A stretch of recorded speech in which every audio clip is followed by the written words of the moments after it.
Okay ఓకేనా?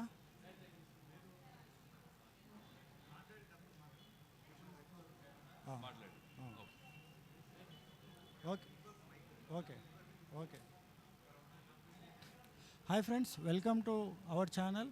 ఇప్పుడు మనతో పాటు శ్రవంత్ శంకర్ గారు ఉన్నారండి, సుప్రీంకోర్టు అడ్వకేట్. ఇప్పుడు ట్యాక్స్ ఫైలింగ్ ఇండియా 10th యానివర్సరీకి వచ్చారు.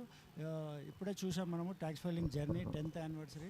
చాలా బాగా చెప్పారు. ఇప్పుడు శ్రవంత్ శంకర్ గారిని అడిగి తెలుసుకుందాము శ్రీనివాస్ చెల్లూరు గారి గురించి. సార్ నమస్కారం. సార్ నమస్తే అండి. Sir first of all happy new year sir. Thank you, same to you. చెప్పండి సార్, ఈ ట్యాక్స్ ఫైలింగ్ జర్నీ మీకు ఎలా అనిపించింది? చెల్లూరు శ్రీనివాస్ గారు CEO. It's an excellent initiative. ఇప్పుడు మనం అందరం దాన్ని అభినందిస్తూ వాళ్ళని అభినందిస్తూ సెలబ్రేట్ చేయవచ్చు. కానీ 2013 సంవత్సరంలో ఇది చాలా అన్ప్రాక్టికల్ అడ్వెంచర్ లాగా అనిపించే ఉండొచ్చు. ఇవాళ చాలా సక్సెస్ఫుల్ వెంచర్. దాదాపు 100 మంది మీద మనుషులకి ఉపాధి కలిగిస్తుంది. అండ్ మన దేశంలో ఏది చేయాలన్నా మీరు పాస్పోర్ట్ తీసుకోవాలన్నా, లైసెన్స్ తీసుకోవాలన్నా ఎవరో ఒకరు ఏజెంట్ని పట్టుకోవాలి. అండ్ ప్రతి ఒక్కరూ IT income tax returns file చేయాలన్నా, ఈ కంప్లయన్సెస్ చేయాలన్నా కానీ సొంతంగా చేసుకోవడానికి ఇంకా గవర్నమెంట్ సిస్టమ్ ఇంకా ఏమంటారు యూజర్ ఫ్రెండ్లీ అవ్వడానికి ఉంది. సో దానివల్ల దీనికి చాలా ఇంపార్టెన్స్ ఉంది. దానివల్ల చాలామందికి వాళ్ళ ట్యాక్స్ టీడీఎస్ రిఫండ్స్ క్లెయిమ్ చేసుకోవడానికి కానీ చాలా ఉపయోగపడుతుంది. చాలామందికి చాలా ఐడియాస్ ఉంటాయి, ఇట్లా కంపెనీ పెట్టి ఇది చేయొచ్చు అది చేయొచ్చు. కంపెనీ రిజిస్టర్ చేసే ప్రాసెస్ తెలియదు, ఎవరి దగ్గర పోవాలి, ఎట్లా చేయించాలి అవన్నీ తెలియదు వాళ్ళకి. అవన్నీ తెలుసుకోవడానికి, ఆ బేసిక్ ఇన్ఫర్మేషన్ కనుక్కోవడానికి, ఇవన్నీ ఈ గవర్నమెంట్ స్టాండర్డైజ్ ప్రొసీజర్ తీసుకోవడానికి ఒక సింగిల్ ప్లాట్ఫామ్ ప్రొవైడ్ చేశారు శ్రీనివాస్ గారు. డిస్పైట్ ఆయన బ్యాక్గ్రౌండ్, ఇప్పుడు ఏదో పెద్దగా ఒక మేధావి ఇంట్లో పుట్టి చాలా రిసోర్సెస్ ఉండి వాడు గొప్పోడైతే పెద్ద పెద్ద విషయం కాదు. కానీ ఏమీ లేకుండా బ్యాక్గ్రౌండ్లో ఇప్పుడు మనము మీ సినిమా ఇండస్ట్రీ చూడండి, ఏమీ లేకుండా చిరంజీవి మెగాస్టార్ అయ్యాడు. ఆయన వరకు లెజెండ్, 0 to హీరో అయిన వాడే హీరో. ఇప్పుడు మన కార్ 0లో స్టార్ట్ అయ్యి 100కి వస్తేనే మజా, 90లో స్టార్ట్ అయ్యి 100కి వస్తే ఏం మజా. సో అది శ్రీనివాస్ గారి story and he's done a great job. ఇప్పుడు 10th యానివర్సరీ కాబట్టి ఇప్పటి నుంచి ఎవ్రీ ఇయర్ కంపెనీ 10 times గ్రోత్తో కంపెనీని వాళ్ళ ఎంటైర్ ఇన్స్టిట్యూషన్ని ఫార్వర్డ్ తీసుకోవాలని వాళ్ళకి పూర్తి హృదయంతో అభినందిస్తాను. ఇంకో విషయం సార్, ఇప్పుడు మన ఇండియాలో ట్యాక్స్ ఫైలింగ్కి వేరే కంట్రీస్లో మీరు చాలా కంట్రీస్ చూసింటారు. యాజ్ ఏ సుప్రీంకోర్టు అడ్వకేట్గా డిఫరెన్స్ ఏముంటుంది సార్? మన ఇండియాలో జరిగే ట్యాక్స్ ఫైలింగ్ కానీ, టీడీఎస్ కటింగ్ కానీ, ఈ ట్రేడ్ లైసెన్స్ కానీ వేరే కంట్రీస్తో పోల్చుకుంటే మన ఇండియా ఏమైనా ఇంకా డెవలప్ కావాలా దాంట్లో? So tax filing, government complaint, నేను ప్రధానంగా ట్యాక్స్ లా ప్రాక్టీస్ చేయనండి. యాజ్ అన్ అడ్వకేట్ నేను కమర్షియల్ లిటిగేషన్ చేస్తుంటాను. ట్యాక్స్ లిటిగేషన్ తక్కువ, ఇప్పుడు కొత్తగా జిఎస్టీ అవన్నీ చేస్తున్నాము. బట్ మన కంట్రీలో కంప్లయన్స్ అనేది చాలా ఇబ్బందికరం.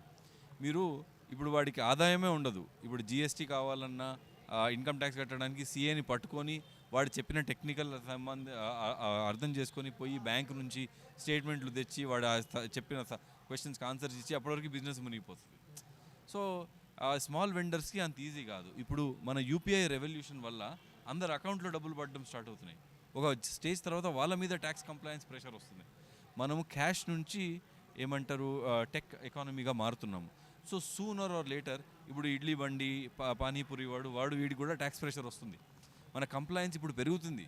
గత 30 ఏళ్ళ నుంచి ఇప్పుడు చూస్తే number of people paying taxes has increase. ఎందుకు? టీడీఎస్ వల్ల. టీడీఎస్ పట్టేసరికి మనకు టీడీఎస్ రిఫండ్ వస్తుందని చెప్పేసి అందరూ. సో ఈ కంప్లయన్సెస్ అనేది మీరు చెప్పినట్టుగానే ఇంటర్నేషనల్లీ చాలా ఈజీగా అవుతుంది. ఎందుకంటే ప్రధానంగా ఇలాంటి ట్యాక్స్ కంప్లయన్సెస్ ఇలాంటివన్నీ లాంగ్వేజ్తో ముడిపడి ఉంటాయి సార్. మనము పుట్టుకతో మన అమ్మ మనతో ఏ భాషలో మాట్లాడుతుందో అదే భాషలో మనం ఆలోచిస్తాం. సో మనకి ఇంగ్లీష్ అనేది మనము అవసరమైతేనే మనం మాట్లాడతాం, కానీ లేదా మామూలుగా మన థింకింగ్ లాంగ్వేజ్ అనేది తెలుగులో ఉంటుంది. నేను మిమ్మల్ని సరే హౌ ఆర్ యూ అని అంటే, ఓ ఎలా ఉన్నావు అని అడుగుతున్నాడు, నేను బాగానే ఉన్నాను కదా, ఐఎమ్ ఫైన్. ఆ ట్రాన్స్లేషన్ గ్యాప్ అని ఉంటుంది కదా, అక్కడ మనకి ఏమంటారు ల్యాగ్ వచ్చేస్తుంది అనమాట. సో ఇదంతా చదివి అర్థం చేసుకొని అదే ఇంగ్లీష్ స్పీకింగ్ కంట్రీస్కి ఈజీగా ఉంటుంది. సో రీజనల్ లాంగ్వేజెస్లో వెబ్సైట్స్ ప్రొవైడ్ చేసి వీళ్ళందరినీ చేయడానికి అది ఈజీగా ఉంటుంది. ఇప్పుడు అందరి దగ్గర ఐఫోన్ వచ్చేసింది, స్మార్ట్ ఫోన్ వచ్చేసింది అందరి దగ్గర. చాలామందికి ఇప్పుడు మనం 1.5 బిలియన్ పీపుల్ దగ్గర more than 1 billion telephone connections ఉన్నాయి. అంటే కొన్ని డూప్లికేట్ కనెక్షన్స్ కూడా ఉన్నాయనుకోండి, కానీ అందరికీ మనకి ఇంగ్లీష్ రాకపోయినా యూట్యూబ్ వాడుతున్నాం ఎంతో.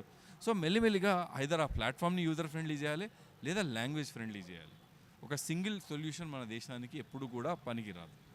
సో ఒక సింగిల్ అడ్మినిస్ట్రేషన్, మనకు స్టేట్ ఉంది, సెంట్రల్ ఉన్నాయి, ఇన్స్టిట్యూషన్స్ ఉన్నాయి, గ్రామ పంచాయత్ ఉంది, కార్పొరేషన్స్ ఉన్నాయి, రకరకాల ఇన్స్టిట్యూషన్స్ని మనం గవర్న్ చేస్తున్నాయి కాబట్టి మన దేశం 70 years ఇంతవరకు వచ్చింది. సో ఒక సింగిల్ సొల్యూషన్ ఉండదు, స్టాండర్డైజ్ సొల్యూషన్ రాదు మనకి.